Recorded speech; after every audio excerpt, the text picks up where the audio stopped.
Listen, alcohol is just out in 2024. There is a rising trend of going alcohol-free or being sober curious, and alcohol, the truth is, it's just bad for you and can famously impair your sex life. So if you're looking for another way to unwind, relax, or just have fun, I cannot recommend Via's THC gummies enough. Via has gummies for every occasion. Whether it's to improve your sleep, I love their sleep gummies. I take them everywhere. Your mood or your focus. They even have an aphrodisiac gummy called High Love to boost my arousal levels. High Love has a unique blend of cannabinoids and aphrodisiac exotic herbs that are known for their libido enhancing effects. So I've been using Via for a while now, and I absolutely love them. They're a super trusted company. They use premium hemp, natural ingredients, and they're known for their premium indoor THCA flower. All their products are made here in the US. They got quick and discreet shipping to all 50 states, so you can all enjoy them, not to worry. And also super affordable. So head over to viahemp.com and use code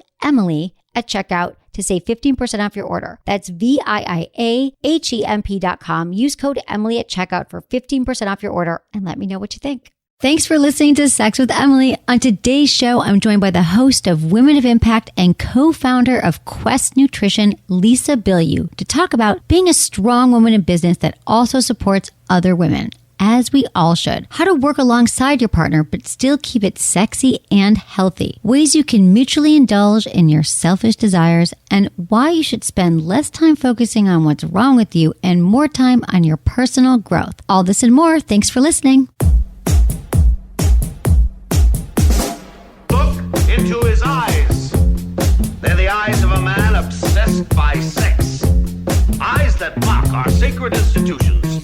Bedroom eyes, they call them in a bygone day. Hey, Emily, you got a boyfriend? Because my man E here, he just got his heart broken. He thinks you're kind of cute. A girl's got to have her standards. Oh, my. Do women know about shrinkage? Isn't it common knowledge? What do you mean, like laundry? It shrinks? Can we not talk about sex so much? Are you kidding me? Oh my God, I feel so good. Being bad feels pretty good. But you know, Emily's not the kind of girl you just play with.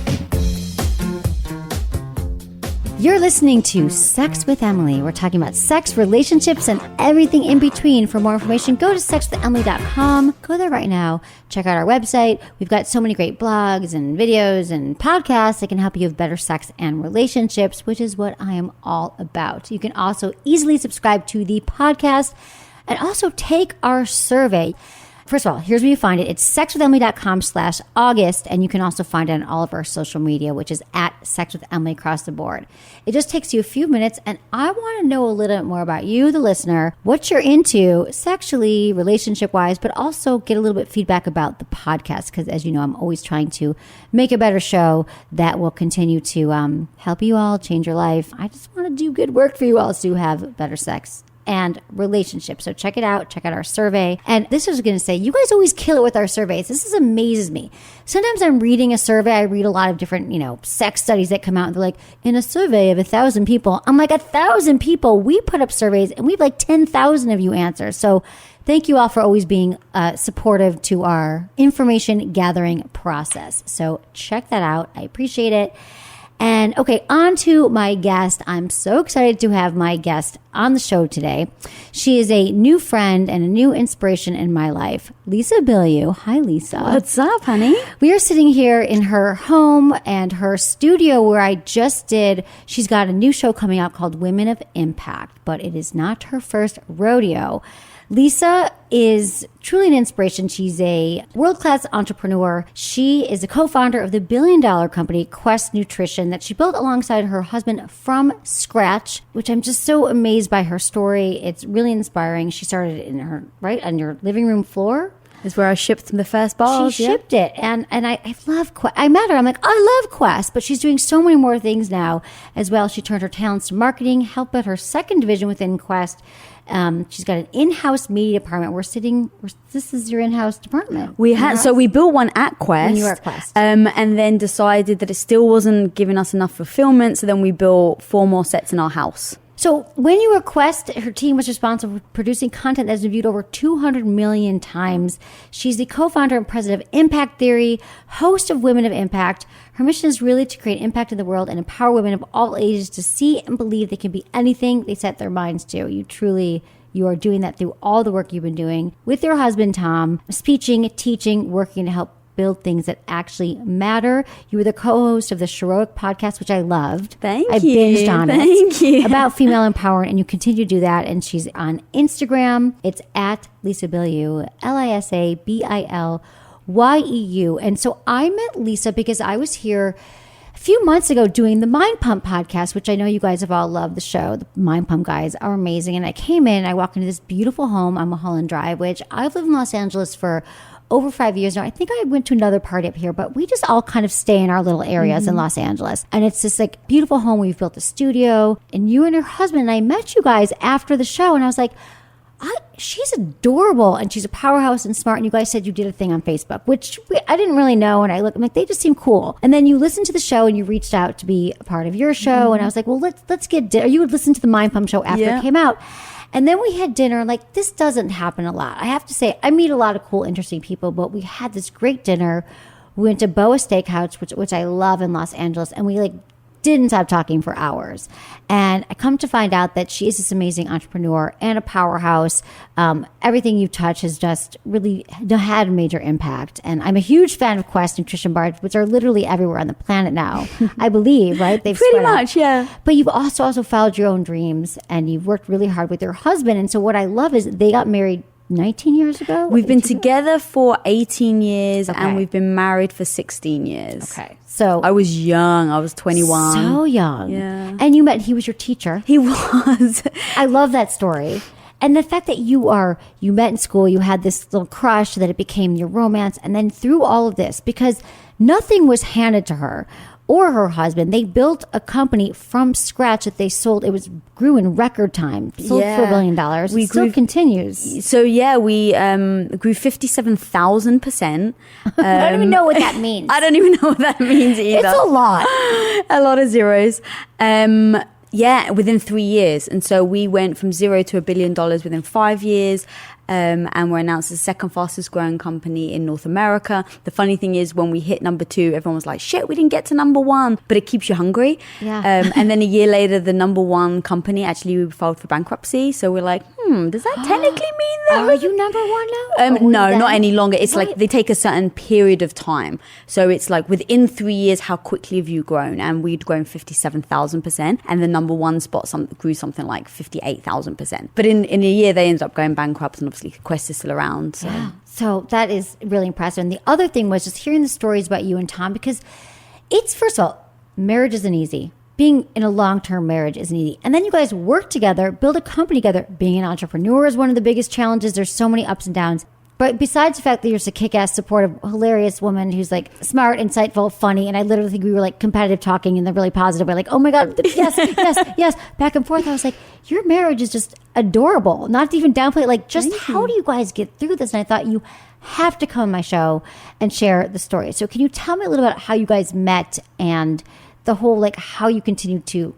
Let's talk about your story about how you met. Yeah, so going back, like, he was my teacher, but it was a school for adults. We were doing filmmaking, and I'd got a degree in England, felt like I still didn't get enough experience in the directing world, found a brochure that basically advertised the New York Film Academy in Los Angeles, and you got to go on the back lots of Universal Studios. It's private, so you pay money and you just go. So it's like, this is a dream come true. I get to film, I get to be in America, which I was obsessed with. I wanted to be the first female movie director to ever win an Academy Award. I sadly didn't get there because Catherine Bigelow beat me to it. And so I was like, cool, I'll go to America. I'll go for 3 months and I'll study for 2 and I'll have a blast and it'll be a great story and great experience. Cut to me walking into first day, Tom is standing there and he was my teacher. And he's only 4 years older than me, but he was teaching a class. And the first month he completely ignored me, which of course just got me even more interested. And eventually when he asked me out on a day, I was like, okay, this is going to be really fun. Like, I'm going to hook up with my teacher. He's American. It's going to, the summer fling. It's going to be a great story for me to tell my friends when I go back to England. And when I'm 90, I can say, yeah, to my grandkids, your grandmother was once cool and she had a fling with an American. He just got out of a relationship where she went a little nutso. So he's like, this is fantastic. She has to legally leave the country because a visa only allows her to stay for so long. So on our first day, we were both brutally ourselves because there was no trying to, a lot of women, like they try not to be like too full on. The guy tries to be cool and, romantic. But we literally on our first date, he kind of said things about sex, about relationships I'd never heard a guy be so honest about. And it was that honesty that I was then drawn to, because I was like, no guy's ever been this honest before. So I think our relationship stems from just like that starting point where we were so brutally ourselves. We weren't trying to pretend to be different people. We weren't trying to put on the airs and graces or anything like that. And we've lived like that to this day. Now look, of course we've had hurdles, but our biggest thing is our communication and our honesty. Even if you think that it may hurt the other person's feelings, if you can approach it with respect and understanding and compassion, you have to be honest for both of your sakes. So you have to say the hard things. You can't hide. You can't pretend. We don't even tell each other white lies. So to the point where one time I forgot to give my puppy, he was out on business. I forgot to give my puppy medication. And it was just, he takes it every day. And it was once, it wasn't going to kill him. But like I completely forgot. And the next day I felt so guilty. I felt like a terrible mother. I felt like, oh my God, he's going to judge me. But I was like, I have to tell him. Because even by not telling him, I felt like I was lying. And our relationship is built on 100% transparency. So I literally was like, I'm so sorry, I forgot it. And he's like, it's all right, babe. It's, it's not going to die. It's fine. But I had to tell him. And that's kind of a good example of how we build our relationship. I mean, I think we're hearing that. It's like there are so many rules that people have around dating. Like you can't, and I've even talked about on the show, like you probably shouldn't talk about your exes in the first date or what you hated about them and all these things. But there's a certain level of brutal honesty that life is too short to play games. So you guys kind of cut right to it. And you're like, well, we're being really honest, because you kind of have that false belief that it wouldn't go anywhere.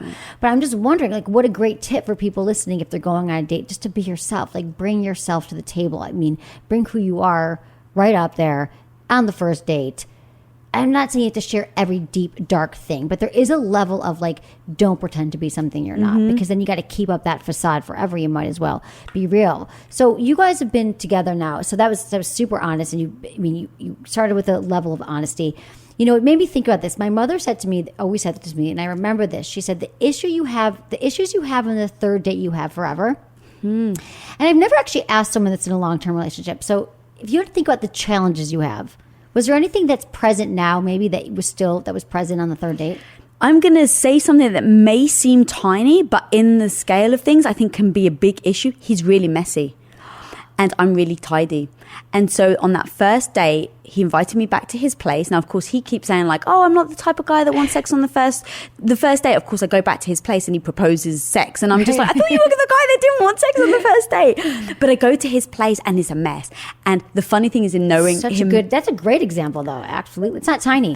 But it may seem silly. And I think that's where people get trapped. It's like, well, I'm not really going to, nitpick and, but the problem is that it's like we call dust settling, right? One thin layer of dust after you've, wiped the slate clean, one thin layer isn't too bad.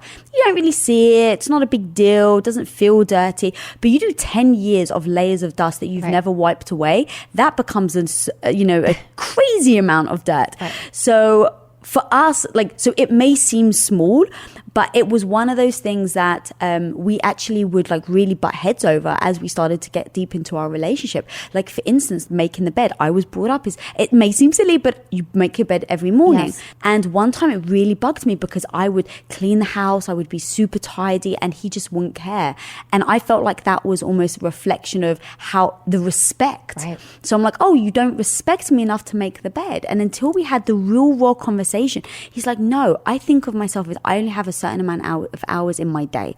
If I have a certain amount of hours and I've got a goal to achieve, does making the bed move me towards my goal or away from my goal? And if it moves me away from my goal, babe, then I'm not going to do it. And I need you to understand that this is fundamentally who I am. And so immediately I was like, wow, that was so enlightening, because it wasn't like you're just freaking messy. Right. It was like, wow, he's really thought about why this is a waste of time, because he used to get angry with me for asking him. And until I understood why he would get angry, I used to think but you're disrespecting how tidy the house is. So when he was very honest about that and saying it was more about how he felt and his goal in life, I was like, well, shit, I'm not going to bug you about the bed now. Nothing. Right, exactly. Yeah. It seems like a very little thing. I mean, I think it doesn't have to be these huge things, but it's little tiny things that don't change. What do you think he would say about you? that I focused tidiness over other things that were more important. right. Well, but I think that's a great yin yang. Yeah. So my curiosity is, they always say like it can be really hard to, like I said, be an entrepreneur, but then also how do you guys work together and play together? What do you think that you've done how do you do all? How do you do it all? Yeah, I love the question because it comes down to a simple rule that we have is, what is your position in that dynamic? And what are your responsibilities? So think about, for instance, if you go for a job interview, you know what job title they want, right? Okay, so I need the CEO. Right? Okay, well, what are the responsibilities of a CEO? Okay, they're responsible for X, Y, and Z. So we literally sat down and we said, what is that in our relationship? What is your role? What is my role? What are your positions? What's my positions? What are your responsibilities? What are my responsibilities? Now, the interesting thing is sometimes what you want your position to be isn't necessarily what your partner wants your position to be. So we had both columns. So one column is, what do I, like if I'm the wife, okay, what does that mean to me as the wife? But babe, what does it mean to you for me to be a good wife to you? And do things overlap? Do things come into conflict? Same with him. What am I looking for in a husband? I want a guy who, when someone robs me, right, breaks into my house, I want to turn to him and say, babe, you're going to go kick his ass. Like, of course, I think I can handle myself. But when you get down to like kind of those nitty gritties of what are the responsibilities, as my husband, I want you to be my protector. Now, again, that doesn't mean that I'm a victim. That doesn't mean that I'm, a damsel in distress. Like, trust me, if I'm by myself, I'll take care of myself. You have to see this woman here. She could kick your ass. She's a tiny little tough, smart, strong thing. But women, do you want to feel protected? Right. And so being able to own that and not feel like, okay, that makes me inadequate, that makes me a weak woman. We had those talks. So I'm trying to picture this talk because I know it's like, did you literally write down a list of what your roles and responsibilities are? Was this one conversation? Was this over time? Because I remember this also, we talked a little bit about it at dinner, but I found it just fascinating because it's so logical. Mm-hmm. I think every couple needs to figure out like what are your, even if it's like you're the one who gets the groceries, I make the bed, whatever it is, you turn off the lights at night. It's all so important to sort out, big and small, who pays the bills. And everything for us stems from what's the goal as a couple. So that's like, you have to set your goal. So before you even do the tactical or the job responsibilities is what's the goal and do we agree on it? All right, so what's the goal of the family? For me and Tom, it was to pursue our dreams in creating impact. Okay, so if we know that was when you first met 18 years ago. That's a good question. Probably not. It's developed over time, but it was to pursue our dream. And we were both film students. So, okay, what is that dream? To make movies. All right, cool. So if we agree, we want to make movies, we want to be directors, we want to be writers, what does that entail? Okay, that's going to take a shit ton of hard work. Okay, so now if we agree it's going to take a shit ton of hard work, what are the things that could get in the way of that? So, like making the bed. Because I was used to doing things like that, the housewife things. Right. And he would say, okay, does that move us towards our goal or does it not? And so we would literally write all the things we want and then decide, is that the right move to then do? So we did that initially in our, when we first got together, but it evolves, right? It does keep evolving. You change. Right. Are you constantly talking about these things in your relationship and like, where is it now? Where yes, are we going? 100%. Because when we had decided we were going to pursue film, we went down the route of trying to make our own short films, write our own movies, and then realized, okay, this isn't going to work because you have to go to people with your hand out to try and get money, right, to finance your movies. So Tom turned around, he's like, okay, we have to make our own money. That means we need to get into business. All right, what does that business look like? So again, we then sat down again and said, okay, what does this mean? If he's going to do 14, 18-hour days at work, then someone needs to then take care of the house. All right, babe, so we'll decide I'll be the housewife. I didn't like that word. So we actually gave me the title of president and CEO of Bilyeu Enterprises, which just meant I took care of the house. But the title mattered to me, made me feel good. Better than for you, better than housewife. I get it. So we said, okay, so what does that look like? Okay, I'll stay at home. I'll support. You don't have to think of anything. So for you to be able to crush it for that long every single day, I don't want you to think about the bills, the house. All right, so what are our activities? All right, so that means I have to take care of X, Y, and Z. You have to do X, Y, and Z. So then as we developed and then we went into Quest, he turned around. He's like, I need your help. So him and his two business partners were like, hated their business they were doing. They were sucking their soul. And as the wife, I was like, I can't keep doing this because as my husband, I can see that you're miserable now and you're not the same human that, I'm married. You don't have that spark. So as a couple, we sat down again and we said, okay, what are our goals now? All right, we're going to start this new business. What does that mean? Well, they couldn't give up the other company. It was what was bringing in the money. So we're like, we'll do this on weekends. So that means, Lisa, you need to help. All right, babe, so what do I need to do? Okay, you need to ship bars. You need to weigh the ingredients. You have to get rolling pins. We need to rent a kitchen. So we started making protein bars in our spare time while him and his business partners were still going to work every day. And then as I started doing that, and I started like shipping from our living room floor, and then we had enough orders that I was shipping from our friend's garage, and then, oh my God, we've got enough orders, we need a facility. I was pretty much the only one that kind of knew shipping. So I just kept going. And I ended up doing that for over 2 years. I built our shipping department from $0 to $80 million in revenue. I had 40 employees under me, and I went from a housewife to this. I had no idea what I was doing, but I knew I couldn't let my husband and my partner in crime down, because he was responsible for one thing, I was responsible for the other. So for what I was responsible, I had to learn. Now in learning though, I started having to overcome challenges. So for instance, our first office was in Compton, and our first employees were all gang members or ex-criminals.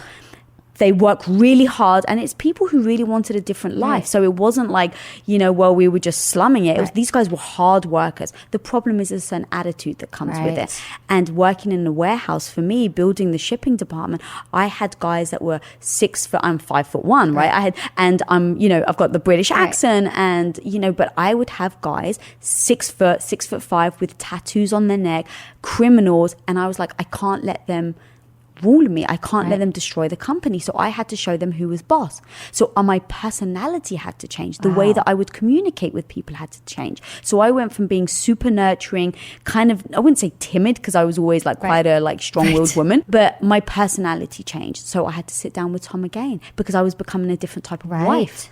So he said to me, baby, you're hardening. And we had that conversation. Wow. What did that look like though? You're hardening, like were you hardening with him as well, or just in the workplace? So explain that to me. Because I was at the workplace, having to be very decisive. Right? Not like, oh, whatever you want. It's like, no, this is my fucking company. I better make sure that I make the right decision. So if someone came with me to a problem, I had to make a hard decision. I had to make it as a strong woman, because there can't be any doubt. The second your employees or your people see that you're not confident in your decision, they don't trust you. They're not going to turn to you as a leader. And I noticed that. So I was like, all right, I have to be very confident. I have to make decisive decisions. I can't take people's emotions into account. Which is a very male way of being. So how do you think that, in a way, we call it male now, but we all have to adapt to those traits, I guess. So was there a way that Tom was a did he teach you those things? Was like, listen, babe, you got to go in, you got to make decisions. You just kind of bobbed and we figured it out. So I literally figured it out. Now, because he was running marketing, we weren't with each other every day. We were working in the same company, but on a daily basis, I was in the warehouse with 40 employees, getting product in, shipments out, dealing with GNC, dealing with the big companies. And he was over in the marketing department and R&D and working with those guys. So it was, our daily activities were different. So he started to notice this difference when we were at home. So you'd come home and you'd be like, babe, get the meals together. I don't know if it was like that, but there was definitely hardening where sometimes he would say something and I wouldn't be sweet about it anymore. Right? So the snap or whatever. Yeah, just like, no, I don't want that. What are you doing? Like he's like, whoa. Yeah. And so wife. Right. Because he wasn't used to that. Right. And so we sat down and he was very honest with him. He said, we need to address this. We need to address to see if it's the right move for us as a relationship. So it's like, okay. And he said, okay, babe, look, I've never seen you happier than I've seen you now. So step one, always want good things for your partner, no matter what that means. So he's like, I want good things for you, babe. And I see how happy you are. And so if you're really happy doing this, but you have to harden to do this position. He recognized that. He's like, so as a team, because we think of it as we're two people on the same team, right? Playing in a league. Not we're on opposing teams, right? So in tennis, it's not like he's one side of the net and I'm the other. Such a big lesson, I think, that for people to look at it is that your relationship, even whether you're working in business or not, it is a partnership. You both want the same things. You're not working separate. You're right. It's not tennis. Yeah. Yeah. So he was like, I love seeing the joy in your face. I love seeing the sparkle in your eye. If this means that your personality is changing in order to become this, he's like, I support you. But there's a fine line. And then we spoke about what that fine line is and how I somehow, leave that partly at work, and that when I'm at home, he still wants the nurturing wife. And he was honest. He's like, I still want a wife that nurtures me. So it's like, cool, I respect that, because I'm still making demands of him as my husband. And it's okay to do that. But I think you have to have that open communication and then get each other's buy-in. Right? Like, do you buy into this? Right. That's so specific that he was able to, you both were able to do this. The two of you, it just seems like it is operating like a business, but there's still a sweetness and a romance to it, and a real love and connection that kept growing. Not taking this relationships could totally blow apart with this kind of pressure you guys had. So I guess what you're saying is it really does all come down to really just communication. Yeah, 100%. Because we even said, at Quest, and even with Impact Theory, is at Quest he was the president of the company, and at Impact Theory he's the CEO, and it's like small little differences, but he's still technically my boss. And so we sat there, now on paper, Impact Theory, we're 50-50, and I didn't even ask him for that. He came to me, in fact, he turns around to the lawyer and he said, create the biggest divorce nightmare. He's like, because I need my wife to know that she brings just as much value to the company as I do. Now, from my point of view, I'm like, babe, I don't think I do. And that's not to minimize what I do at all. I feel freaking confident of what I bring to the table. And I think that this company couldn't run without me, but I don't think I bring more to the table or just as much as he does. So I was like, babe, if you want to do 51% and 49%, like, there's no dent to my ego there at all. And he's like, no, hell no. Because this company can't run without you, and I want you to know that even if, and he even says, like, if you went and cheated on me with 10 different people, he's like, you still deserve half, because we're able to separate the business and the emotional. But in saying that, it's not easy, right? I don't want this to sound like it's a fairy tale. There are moments where we disagree about what to do with the company. So we revert back to what was our agreement. Okay, the agreement is he's the visionary.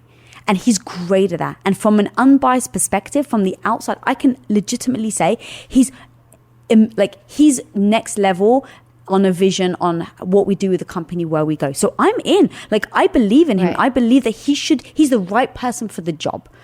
And so because I know he's the right person for the job, if we disagree and he can't convince me, we're like, okay, well, we've agreed in our sober moments, and we call that not being in that moment of emotion. I love that. Let's just say it's a sober moment, but it's not being caught up in emotion. Yeah. Which can be very tricky to separate off, and all the times emotion from the facts and what's really going on. Right. So. Which is why you have to agree in your sober moments, because the moment you get into the emotion. The sober and the emotions. Yeah. That's so the sober facts and then the emotions. Exactly. So we've decided in our sober moments that if we come to a head, and we both agreed on this, if we came to a head and we disagreed and he couldn't convince me and I couldn't convince him, who gets final say? And we both agreed it makes sense for him, and I'm very okay with that. But in the house, how about the house? Yeah, it's different. So we've agreed, if there's something about the functioning of the house, like for instance, there's 23 people that work at my house every single day, and I get final say. And so if there's certain things that are important to me, like, okay, I don't want this to be done, I don't want employees to do this, or I don't think that this room should be taken over, or emotionally I don't like the fact that this happens, like, he respects it, I get the final say, and I make the decision. That's so fair. You guys sit down. I mean, really, like, I was listening to the way you guys communicate and the way you guys really cover all these base. People don't even have a business together, and their home is just, you go to separate jobs, separate lives. I think that's such a great example for people to think about. Where are you a team? Whether you have kids or just about who decides what you watch on Netflix, like, you need to talk about. They're not just going to sort themselves out, because resentments do build over time. Oh my God, they really do. So let's talk about how, when it was so busy during those times, or even now, how do you keep the romance going? So that's another thing. In fact, yes, we get very strategic on it. And people are like, oh, but doesn't that pull the romance out? No, not at all. Because for me, it's about, first of all, it's the time, right? We're so busy, he's so busy. And so it's like, when do we find the time? So I think time is very important. We deal with the world the way it is, not the way the world we hope it should be. Right. So we say, well, how is the actual world? The truth is that I get needy way before he does. I don't take like that personally. Always, you just know that you're going to get needy for his attention and his affection. For, like, he's so driven and focused on work that he may not realize that we've gone 2 weeks without having a date night. Right. He just won't think about it. And that doesn't mean that he doesn't love me any less. It's just, I get talking about the female brain. Right, the female brain. That's such an important, I just want to say that's such an important distinction that we often project onto our partners. This whole, like, they're doing it because they don't love me and they're against me. I'm pretty convinced that if your partner's with you, they want you to be happy. They want you to have your needs met. And you guys know that intrinsically. You just feels like you get it. So date night, you'll like say, so he wants to make me happy. It's just his markers are not the same as my markers. So we've agreed, okay, what's the key? Communication. All right, babe. So if I know that I get to that point before you, I'm going to speak up. And what are the rules of engagement? The rules of engagement then become, I talk to him, I pull him aside and say, babe, I need date night. And so he'll typically say, which is sometimes now I kind of bypass even telling him, I go straight to our assistant. I'm like, I need date night. Let's put it in the calendar. I want it scheduled because otherwise we'll keep going. So it's important to recognize. So now we do, we try to do at least once a week. Every Saturday is our date day. And so we book it, we schedule it. It means we put our phones down. It's your sacred time. It's our sacred time. And then we sit down on that day and say, what are our selfish desires? okay, let's go to I almost fell off my chair. We were dinner. I'm like, I love selfish desires. Let's talk about that. And then we're going to get into some news stories, and I want you to help me answer some questions from the people. Great. But I came back, I was like, listen to this. Let's talk about selfish desires. Yeah, so people live very busy lives, right? I don't think it's just me and Tom who have a business together. I think it's when you've got a family and you're running around with your kids and it's play dates and, you know, people are working and you, at some point you want time for yourself. It doesn't mean you don't want to be with your partner. It doesn't mean that you don't love them, but it just means, you know what, I freaking need alone time. Or I want selfish time. I want to sit in front of the TV and watch, you know, the Real Housewives of Beverly Hills, and I just want to indulge. Like, that's okay. And it's important, I think, to prioritize those things as well. So what we do is we have selfish desires. So we sit down every week and we say, all right, we've got time with each other. Saturday's blocked off. What is your selfish desire? It could be, hey, I just want to stay in bed all day and have sex. Cool, great. Be honest. It may be, I want to watch crappy movies. It may be, I want to swim. I want to read, whatever it is. And we... For the weekend coming up, what's your selfish desire? So maybe you'll talk about it on Thursday. Right. Or in fact, to be honest, sometimes we talk it on the day, Saturday morning. And so we have that discussion every single date day or night. We have that discussion. And so we go, okay, what are the things you want to do today?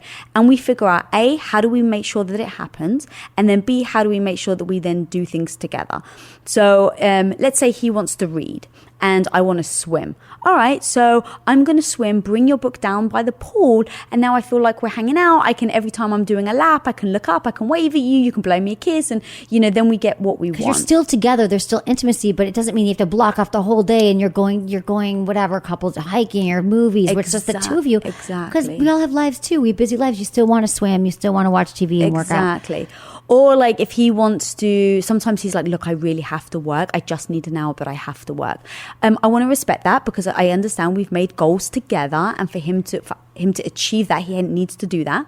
So I say, all right, babe, can you bring up your laptop, sit with me in bed with your laptop. I'll watch TV, but I'll get to cuddle him. Yeah. So literally he types with one hand sometimes. I'm like cuddled in the nook of his arm and I'm watching my crappy TV and he's you're typing. there together. Yeah. See, I love that. See, that's very innovative. It's like a business in a relationship. Exactly. And then, so that's how we get our selfish desires. But then we do say, okay, let's go out for dinner. What do you want? And then sometimes one of us will trump the other one. You got to choose dinner last time. I'm going to choose dinner this time.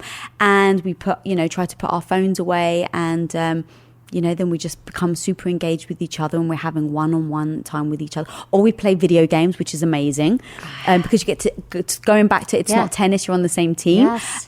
It's a real way of us kind of like rooting each other, like, all right, babe, I've got your back. Someone's coming from the right. I've just shot him for you. Like we really do, like, because it's a shooting game that we play. And we're what on game the same do you play? team.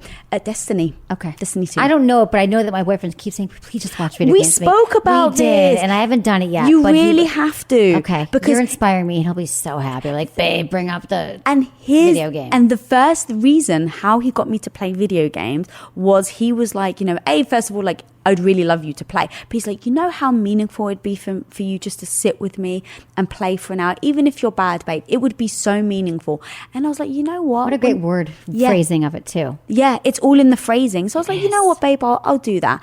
And so that same day, going back to selfish desires, he wanted to play video games and I wanted to go shopping. So he said, all right, babe, if you play video games with me for an hour, I'll come shopping with you. I was like, cool, let's do it. So we went shopping together, and he's very smart. I know it was a strategy. It was a very smart strategy. It works. But he came shopping, and he's like, all right, babe. Like, we walk into the shop, and he's like, what are you looking for? And I was like, I'm thinking about some pants. He's like, all right, I'll attack this section. You attack that section. I'm going to pull some pants that I think you look really sexy on, and I'll give it. And he was so engaged. And I was like, this is the best shopping experience of my life. And I get it. The reason why I was doing it was when I go home to play video games, I'm not bitching and moaning like, I can't fucking believe you're making me play video games. Because that's the other part. Like, if you're going to do something for your partner, do it with a smile.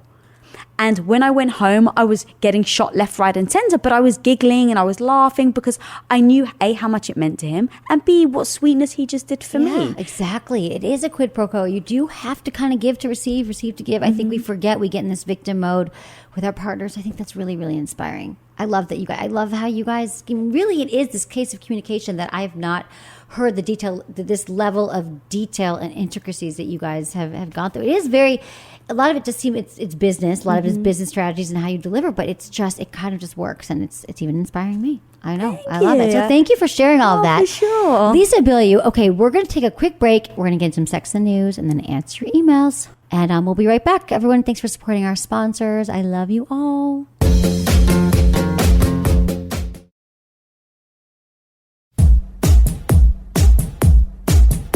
Okay, Lisa, help me with this. There is a study that came out. Well, here's the question. Does women making more money cause a strain in marriage? So this is an age-old stereotype that men were the sole breadwinners of the house and women tended to stay home. And now that tale has flipped. According to some new data from the Bureau of Labor, it says 29% of women in heterosexual marriages make more than their spouse. Now, that might not seem like much, but it's definitely an increase. In 1987, it was only 18% of wives. So instead of the celebration, though, according to several reports, many women fear this could end their relationship. Another study from the University of Chicago found that a wife making even $5,000 a year more than her husband was associated with a greater risk of divorce. So the biggest issues, though, are communication and support. Confront the money issues you have head on instead of letting them fester. Understand that there are more ways than a partner can contribute that money. What do you think about this? Like, about, do you have any, the impact of money in a relationship, or just do you have any friends this has been a situation with where if the woman makes more in a relationship, or what do you think about that? I think it's very real, and I think it comes down to what are your expectations in that marriage and what are your needs. Does your husband or the man need to be earning more money because they feel like it's more masculine? Is that like from low self-esteem because they're not feeling like that in other areas of their life? Is that something that the woman also agrees? Like, what is your need from your partner? As an example, Tom, for like the last 2 years almost, we've been really building his social. Like, I create massive, like just tons of content, and it really is just to build Tom and his social platform. And then I started doing Heroic and then Women of Impact. And part of me was like, oh, what if I get bigger than him? Mm-hmm. And funny, women, we automatically want to play small. Yeah. That's how we're wired. Yeah. And I literally I was like, I have to talk to him about this because I don't want to not, right? Like, if I'm going to do something, I'm going to go all in. I want to be the freaking best in the world. So like, I don't want my husband to feel bad, but I need to talk about it right now before it happens. And even the fact that you had that thought. Yes. Yeah. I was like, I'm thinking this, so I need to talk to him about it. So I was trying to pussyfoot around it a little, and I was like, so what do you think about the new show, and what if it gets big? And he was like, and he figured out what I was trying to say. After all this time, I should have just come out and say it. But so he figured it out, and he's like, look, babe, he's like, I want good things for you. That's my primary goal.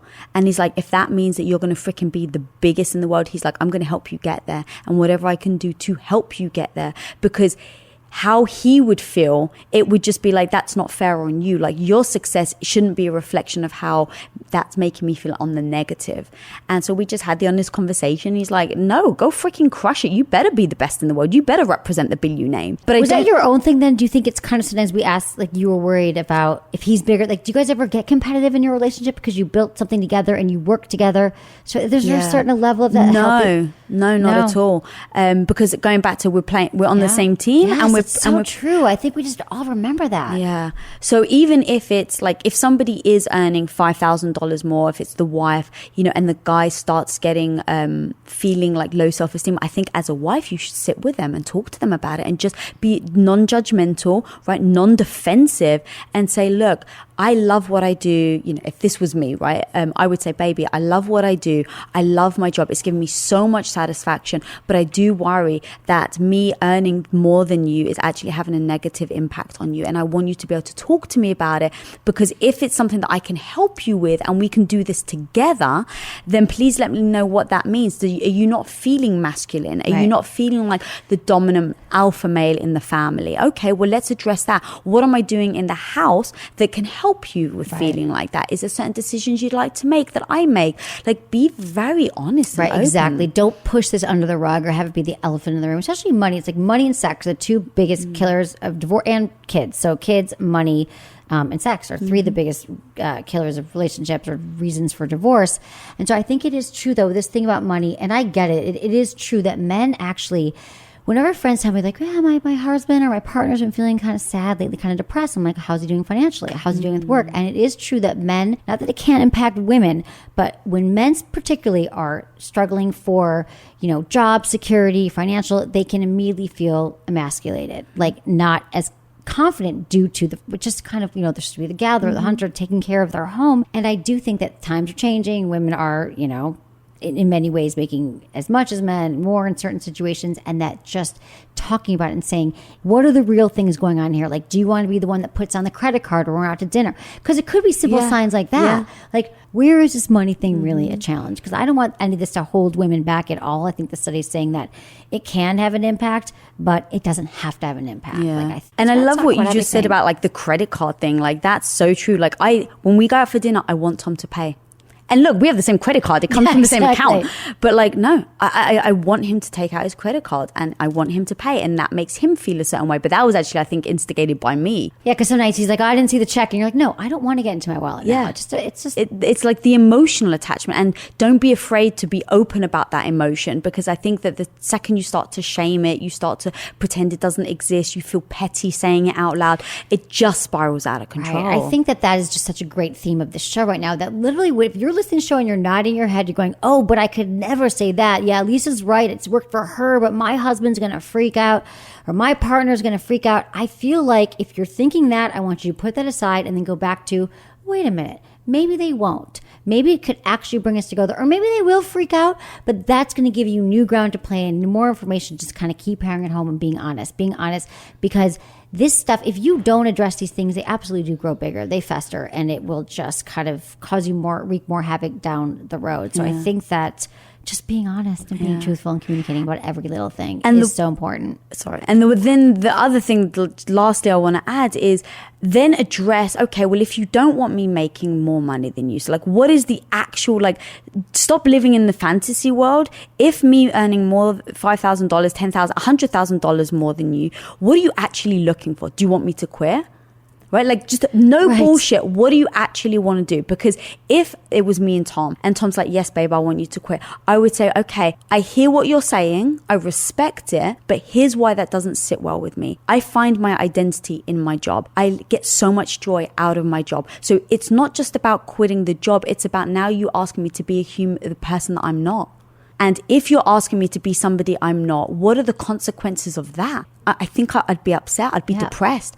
I think I'd struggle, right? Like, be real about it. Like, get super... And like, exactly, get super granular. The thing is, you're very self-aware. People often don't even know what's driving them. So I guess there is what I've also learned from you today is that there is a little bit of work that goes into these conversations, right? So I think we can all kind of think, before you have that conversation that's making you so anxious or you're worried how your partner's going to react, really sit down and think about, why am I having this conversation? What would be my ideal outcome? You know, what is that going to look like? And I think to start thinking about that you are a team, and if you both want the same things, what's the best way to communicate it? Thank you, Lisa. So helpful. I love having you on. This is very insightful, and I think you guys are my new model relationship. I know we don't get out of the nitty-gritty of it, but it seems like you guys have got this down, and everyone's going to be just as inspired as I am. Okay, will you help me answer some emails from the people? Let's do it. I would love it. Okay, everyone, thank you so much for emailing me. I love hearing from you. It's why I exist on the planet. You can text Ask Emily, all one word, to 797979. Fill out the short form, or you can go to sexwithemily.com, click on the Ask Emily tab, and include your name, your age, where you live, and how you listen to the show.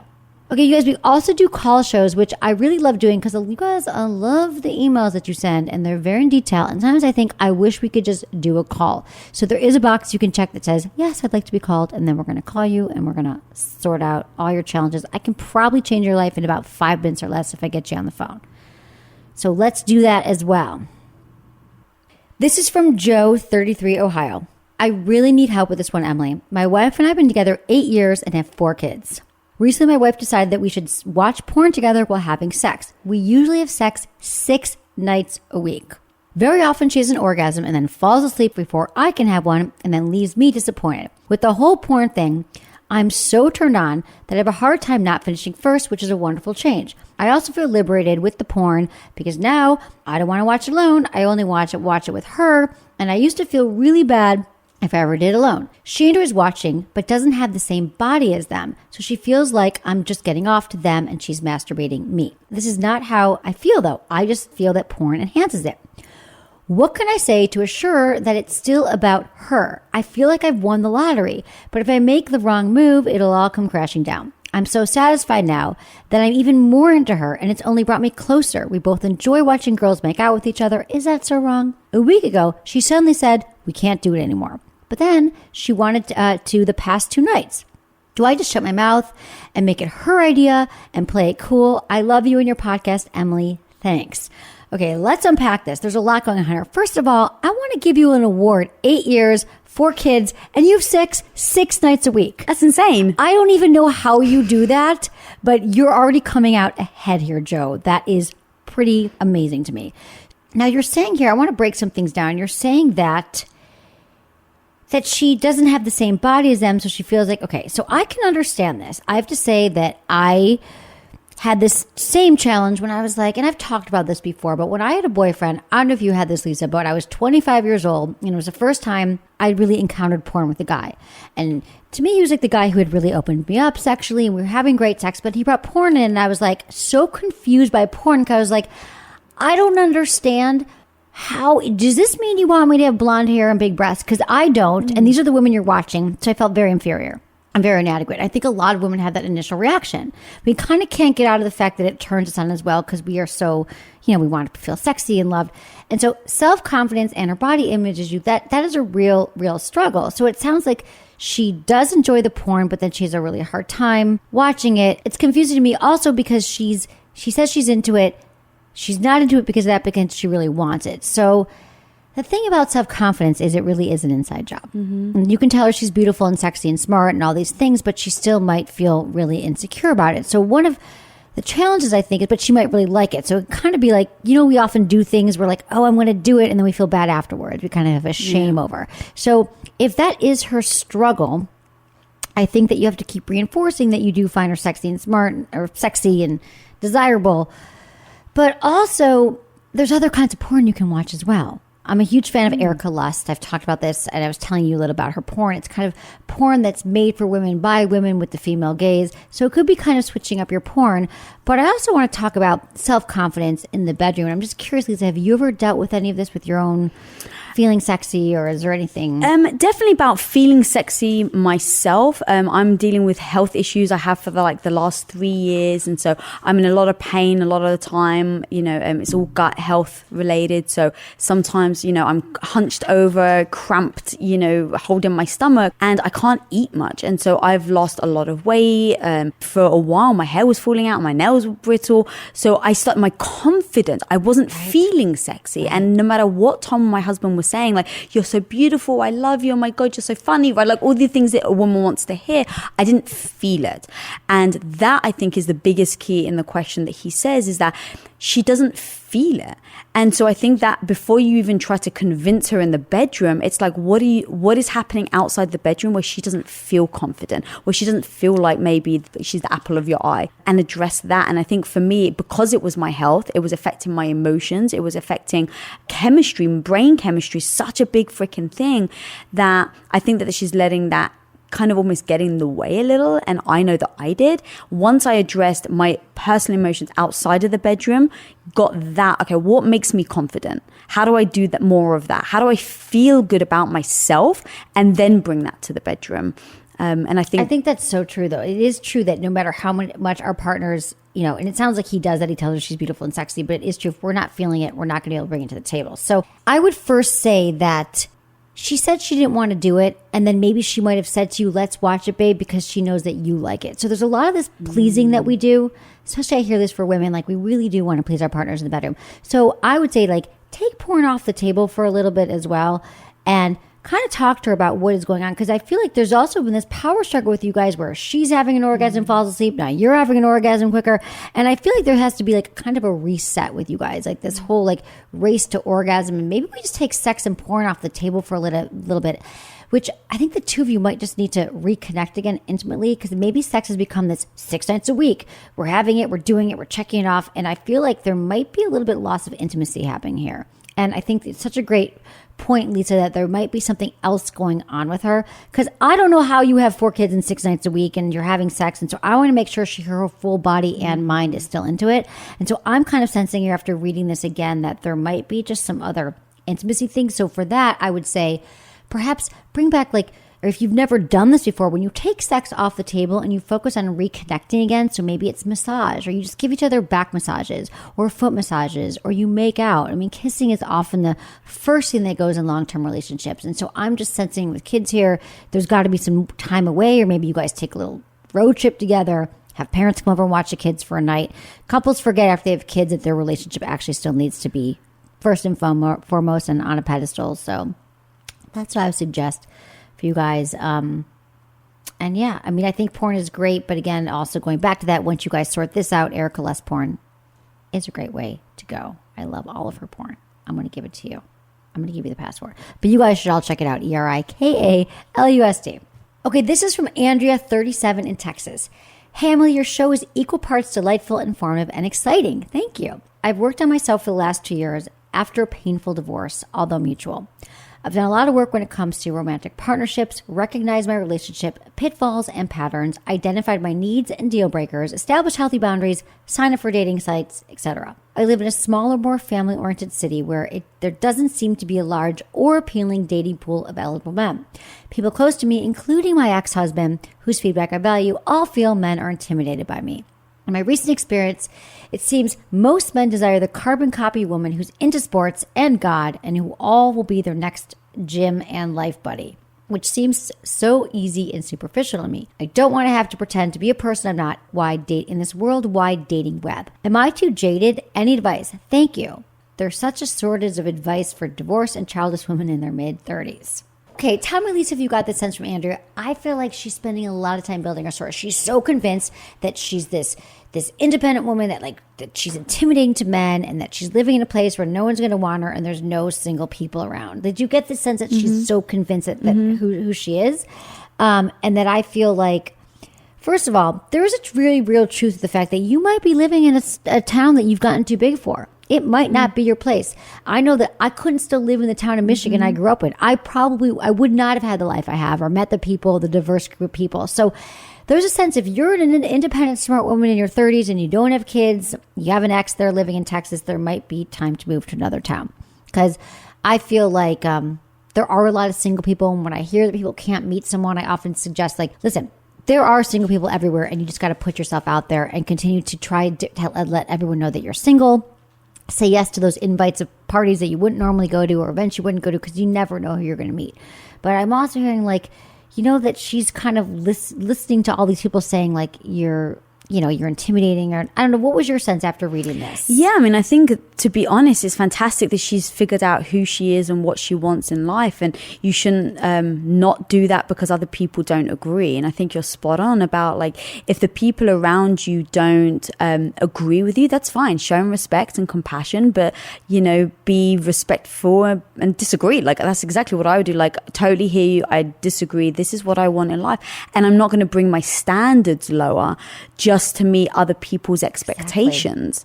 Exactly. So if, like you said, if it's not right for the city she's in, that's okay. Like, don't feel bad about that, but then make the change and then go and seek what you really desire, versus lower your level of the type of person that you want to be with just to make other people happy or to make it easy on you, right? Nothing's ever easy. You want to build a business, you got to freaking work hard. You got to overcome the failures.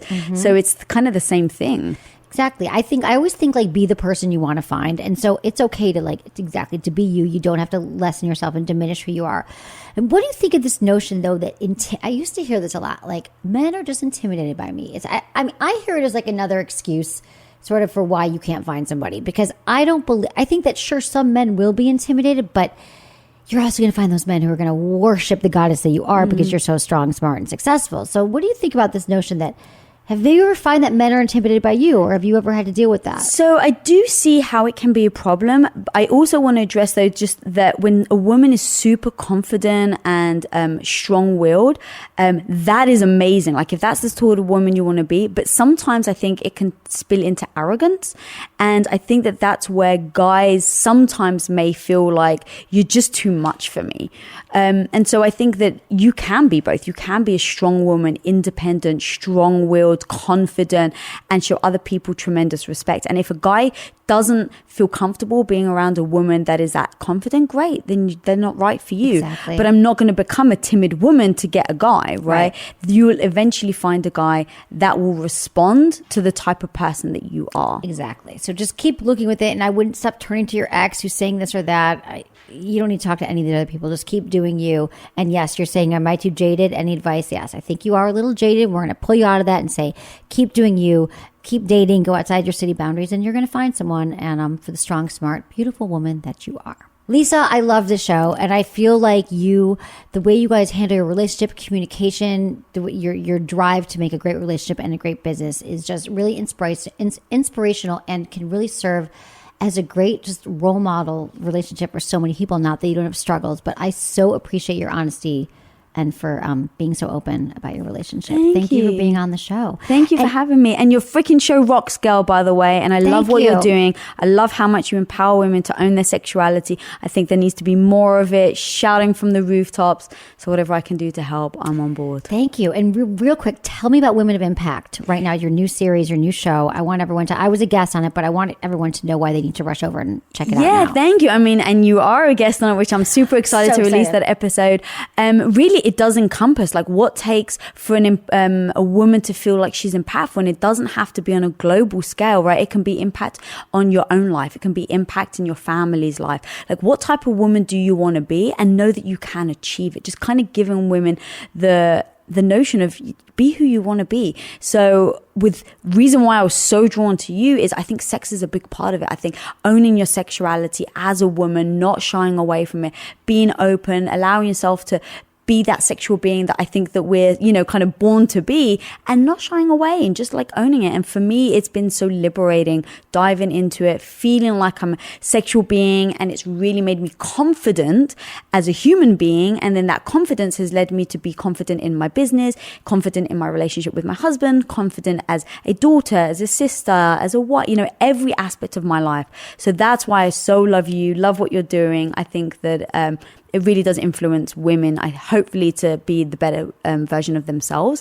And that's really what the show is about, getting people on to speak all aspects, from fitness, entrepreneurship, sex, relationships, everything. I love it. Well, it is really a great service, and I know it will have an impact. So check out Women of Impact. Check out Lisa Bilyeu. Give me your social media. It's at Lisa Bilyeu, Bilyeu, and at Women of Impact.